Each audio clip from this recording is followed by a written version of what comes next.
Hello and welcome to Dr. Joe's Health and Sanity Calls. It is now week 5 of these calls, which means I've been stuck here at home for 5 weeks, and I'm guessing you probably have too. For those of you who don't know me, I'm a professional speaker who helps busy people stay healthy, sane, and productive. So I've noticed recently on social media a lot more requests for people asking for suggestions of a good book, a good TV show or movie, something to get caught up on, because let's face it, everybody loves a good story, right? I mean, they're so entertaining. But you know what, we think of stories as just entertainment, but businesses have been using stories for generations to help market products to us. You know, they can be so powerful. And I'm guessing maybe in your line of work, even if you just want to influence a few people, the kids in your life, you know, your coworkers, you know, telling a good story is a great way for people to remember the message that you want to give them. So today we have a powerful storyteller. Dave is a professional speaker like myself, but much more of a storyteller than I am. He's also a presentation coach as well. He uses true life sailing adventure stories to help teach the whole idea of business transformation. So if you've got a story you want to tell, he's the guy that can help you tell it way better. So his name is Dave Bricker. He's also here in Florida. He's down in Miami. I'm up at the north end of Florida where we're getting those thunderstorms and so forth. So if for some reason we get disconnected, that's why. The storms are pretty bad out there. The same ones that blew through Louisiana and Mississippi. You probably read on the news. We're getting them now. So welcome, Dave Bricker. How are you? I'm great, Dr. Joe. Wonderful to be on your show today. Thanks for having me. Oh, my pleasure.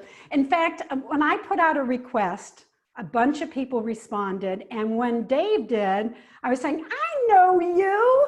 I read an article in National Speakers Association Speaker Magazine, and it was one of those ones that I cut out. And I don't cut out a whole lot of magazines, but I love the story that you had. Well, it says in your back, you know, story sailing. And you were talking about a sailing story and all the different aspects of story. And I thought it might be fun to share a sailing story that could help us through these dire times, because it's been 5 weeks and I'm guessing we're in for a few more weeks at least, right? I think so. I think so. It's going to take a while for the all clear to sound, because otherwise this thing's going to just ramp up again. I think we need to be very careful, and I worry about the ending when people get stir crazy and they want to get out of their houses, and I don't blame anybody for that, but we have to be careful and make sure that there aren't cases running around and then people get infected. We don't want to have to do a second round of this. Yeah, and I'm guessing you can probably come up with a story to help people stay safe afterwards, huh? That'll be part 2. Yeah, maybe there's definitely a fable that can teach that lesson about patience, because Right. it's like, what do they say? Measure twice, cut once. This is one of those things where we definitely want to stay in our homes long enough to measure twice. And for those of us like myself, I'm here with my wife and my daughter and my dogs. I'm not alone. I know some people are cooped up entirely by themselves, and it's a lot more difficult for some of those folks. And I sympathize, but we've got to stay safe until this is over. Yeah. Well, you know what? I combined, or I should say we combined households. It's my husband and I here at this house, but my daughter, her husband, and 2-year-old granddaughter, you know, she just couldn't do work having a 2-year-old at home. So I've been helping out with a lot of that responsibilities. And I have to say that's one thing that has grown in the last 5 weeks is my imagination. I mean, you have to have a great imagination to hang with a 2-year-old for a long period of time. And I'll tell you, she's doing a real good job on telling stories. The most recent one was, once upon a time, there was a little girl named Paisley Music. The end. So she's on her way, right? What a great name. Yeah, isn't it great? But I have a feeling that there's something else that's missing from that story. between once upon a time and the end. So do you have a story for us? Well, let me try one. You know, it's interesting. If at some point in your life you make it your business to put yourself in a position where stories can come your way, sometimes that can be a little scary, and sometimes it can be magical, and often it's a little of both. Sometimes nothing happens and you waste your time. But when I was sailing, and I got into sailing because I met people who had wonderful stories, and I wanted stories of my own, and got a small boat and took off with $30 in my pocket and a locker full of food and dreams, and headed across the Gulf Stream to the Bahamas. And toward the end of that trip, it was about 6 months on the first trip, I was down in the Exumas, which is a chain of islands south of Nassau in the central Bahamas. And I checked my weather forecast and everything was fine. And I was heading south. And after 3, 4, 5 hours of sailing, I looked up and there were streaky clouds in the sky. And the wind was starting to switch a little bit more to the south. And even though there hadn't been a big warning, I had a feeling that a storm was coming. Something was going to change. So I looked at my chart and I found a little island in the Exuma chain called Cave Key. And Cave Key is a very interesting place. I'd never been there before, so I sailed up to it. And inside Cave Key is a little lagoon. And you enter that lagoon. I've dropped my sails and motored in between these two cliffs. These islands were once coral reefs thousands of years ago. And this is a really interesting one because these cliffs must have been as high as my mast. And I sailed in this narrow, shallow entrance into this lagoon, this lake in the middle of the island. And I set 2 anchors and got my sails stowed and tied down and got things put away, neatened up. And sure enough, the wind clocked around and the sky turned gray, and I made myself some dinner and read a little bit and practiced a little music and kept myself entertained. And shortly after nightfall, the rain came and machine gunned on the deck, and it blew pretty hard. But I was in this marvelous sheltered little place, and yeah, I could feel the wind and I could feel the temperature drop, but I was safe and I was comfortable, and I'd found a sheltered spot, which meant that all the people out there on the banks and out there in the ocean, they might have to worry a little bit more about the storm. And all I needed to do was stay put and stay comfortable. So that storm blew for 2 or 3 days. And I thought, oh, good, I can finally get out of here. It's a lot of time to spend by myself. And I looked up and the sky got streaky again, and the wind started to clock around again. I thought, oh, there's another one. So I spent a total of 7 days sitting on my little boat, cooking, reading, baking bread, practicing guitar, cooking, reading, baking bread, practicing guitar. And I got a little stir crazy, but you know what? I was safe and I was comfortable.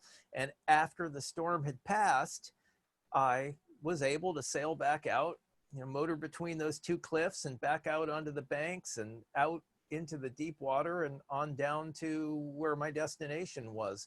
And it was another day or 2 before I actually saw another human being. And that was my 8 days completely alone by myself with no contact with anybody. But during that time, what really kept me going was the knowledge that this would pass. The storm wasn't going to blow forever. And that in the meantime, I was safe and I was comfortable. So yeah, boredom is a small price to pay for safety and comfort. And as we go through this quarantine, I think we're all stuck on our little boats by ourselves. But hopefully we have that sheltered lagoon and the storm can rage around us and not threaten us. And we can keep in mind that this too shall pass. Yes, and that's an expression I like to say a lot. This too shall pass.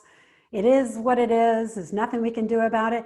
In fact, in the first program, I introduced the Serenity Prayer. You're probably familiar with that. And it's just about not focusing on the things you have no control over, like the virus, like what other people are doing, anything about politics. We don't have any direct control over it, but we have control over so much else, and that's what we need to put our focus on. So all of these webinars that I've been doing are trying to focus on those things that we can change. We can change our attitude. We can change our daily living in terms of habits. Maybe this is a good time to get to bed a little bit earlier, eat a little healthier. And I'll tell you, we can bake bread. I've heard that that's made a comeback, but you had me at, you baked bread in a sailboat? True? You have a little oven or something? I had an oven, and I had a 2-burner propane stove, and I would bake and cook, and I ate very well. I always had good food. And I think this is the other thing, because I was sailing alone, and it wasn't that I wouldn't meet people along the way. That was the only time I ever spent 7 days without seeing another human being. But very often, a day or 2 or 3, or I would just see a passing boat. And it's very important when you're in isolation like that, you have to take good care of yourself. And that's work, but it's work that brings immense rewards in terms not only of your health and your mental health and your self-esteem. So cook yourself a nice dinner, make a nice breakfast and lunch. Don't wear slobby clothes all the time. I've got a recumbent trike, and I'm an early riser, and I'm still riding 30 miles a week. I'm getting my exercise, and I can't say I always want to get up out of bed at 5:30 and roll onto the trike and head out, but 3 days a week I do 10 miles and I make sure it happens. And the payback for that is just tremendous. I get rewards. If you sit and let yourself sink into despair or fear or anxiety, you're going to lose that battle with those voices of negativity and self-doubt. Yeah, and I've been reading recently about the 1/3 of American adults that deal with anxiety, how much of the structure of what kept them feeling, I use the word sane, mentally balanced, throughout their regular part of their life is things that they no longer can do. So it's obviously a challenge for some people to try to find something else that they can do. And, you can still walk, and you can still bike and get out there in some fresh air in most cases. I guess some people are not able to do that. But certainly with the internet, we can all connect. In fact, for those of you out there, the attendees, maybe you could put in the chat box, are you doing better on self-care because you have a little bit more time, or have you found it more challenging because of some of the worry that you're going through? So, just kind of put in the chat box, are you feeling more stressed and therefore neglecting your self-care, or are you taking this opportunity to work on that? I'd love to hear what you have to say about that. Do you see the chat box there at the bottom? You can pipe in. I know there's always a little bit of delay, but I'd love to hear what you're doing. I've had a lot of people tell me that they're cooking more. Somebody says it's more challenging because I'm out of my normal routine. Absolutely.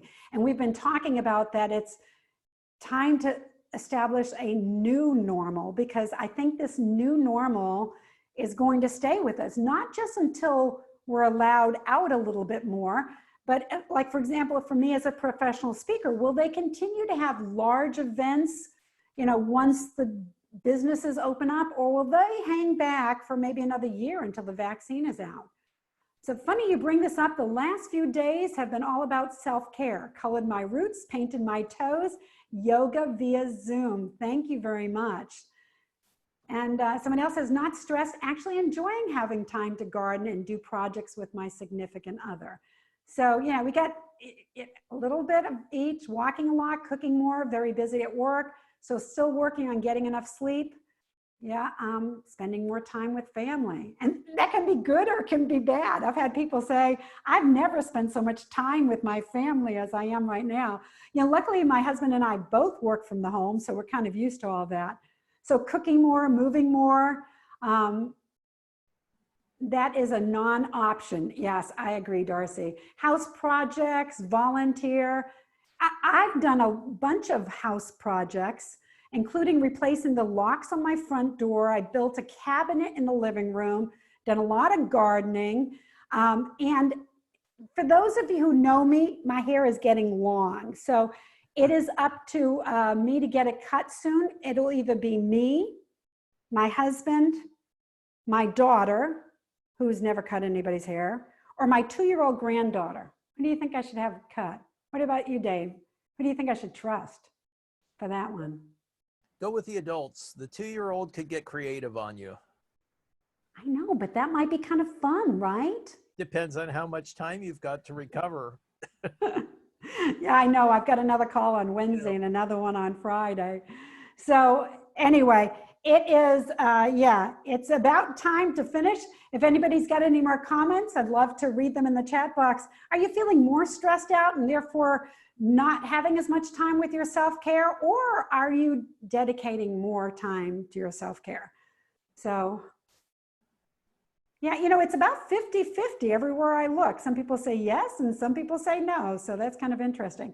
Well, Dave, thank you very much for the story. And, okay, someone asked Dave, how you're carrying on with your work. Well, of course, we've had the meetings industry apocalypse, but I figure there are two kinds of wealth, and you can spend, save, or waste both kinds. One is money and one is time. And right now, in the absence of income, I've got lots of time on my hands. So aside from eating right and exercising, I have taken this time to research and write and publish a book. It's called Speak Inside the Box. It's all about virtual speaking and speaking on screen. And it's something that I knew the basics of a month ago, but hey, this is the time to go to YouTube University and figure out what you need to do. So I'm in the middle of rebuilding my studio, setting up my virtual stage, working on my on-screen presentation skills so that when new normal arrives, I'm ready to embrace it. Well, the new normal's already here, Dave. We're already here, yeah. But that's super. I think a lot of speakers are doing kind of like the same thing. We're just shifting. We're going where the winds aren't quite so tough, get into that safe little lagoon and start out our new lives. But thank you very much for that. If you want to know anything more about Dave, where can we reach you? You can reach my website is storysailing, SAILING.com. And I've got a blog and I send out a newsletter every 2 weeks. You're welcome to subscribe. And then I've got about 12 books on Amazon that you can look up. The latest one, the virtual speaking one, is called Speak Inside the Box. All right. Yeah, we literally are speaking inside the box. All right. Thank you very much. We've got a great guest coming up this week. It's Monday, Wednesday, and Friday at 1 o'clock. So I'll talk to you then. Bye, Dave. Such an honor to connect with you here. Thank you much, Dr. Joe. All right. Bye-bye.